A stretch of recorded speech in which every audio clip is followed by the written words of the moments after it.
ভোটের মাঝেই উল্টো সুরে শুভেন্দু অধিকারী, তৃণমূলের প্রশংসায় পঞ্চমুখ বিরোধী দলনেতা। তৃণমূল ছেড়ে বিজেপিতে যোগ দেওয়ার পর থেকে একাধিকবার নিজের পুরনো দলকে নিশানা করেছেন শুভেন্দু অধিকারী। মাঝে মধ্যে সেই আক্রমণের মাত্রাও ছাড়িয়েছে। তবে লোকসভা ভোটের মধ্যেই সেই শুভেন্দুর মুখেই শোনা গেল তৃণমূল কংগ্রেসের প্রশংসা। তাহলে কি শুভেন্দু অধিকারী অবশেষে তৃণমূলে যোগ দিতে চলেছেন? তো বিস্তারিতভাবে জানিয়ে দেব এই ভিডিওটিতে। তো অবশ্যই ভিডিওটিতে প্রথম থেকে শেষ পর্যন্ত সঙ্গে থাকবেন। হ্যাঁ, ঠিকই শুনছেন। সম্প্রতি পুরনো দলের তারিফ শোনা গেল নন্দীগ্রামের বিজেপি বিধায়কের গলায়। একদা তৃণমূলের হেভিওয়েট হিসেবে পরিচিত ছিলেন শুভেন্দু অধিকারী, তবে এখন বিজেপির অংশ, সেই সঙ্গেই রাজ্যের বিরোধী দলনেতা তিনি। সম্প্রতি এহেন ব্যক্তিত্বের মুখেই শোনা গেল প্রতিপক্ষ দলের প্রশংসা।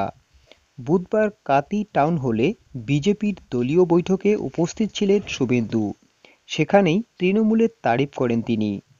নন্দীগ্রামের বিজেপি বিধায়ক বলেন, আমি সব বিষয়ে তৃণমূল কংগ্রেসের বিরোধিতা করলেও 2001 সাল থেকে 2011 সাল অবধি তারা যে ধৈর্য ধরে রেখেছিল সেটাই সত্যি প্রশংসনীয়।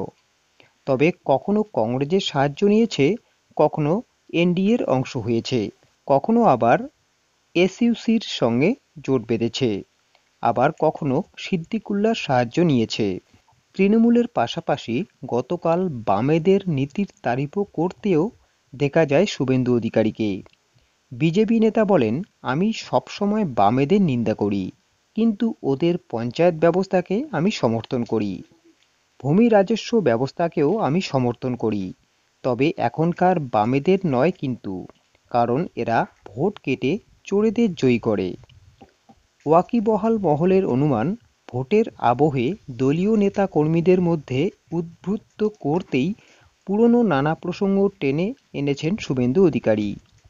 ধৈর্য ধরলে যে ফল পাওয়া যায়, কার্যত সেই বার্তাই দিতে চেয়েছেন তিনি।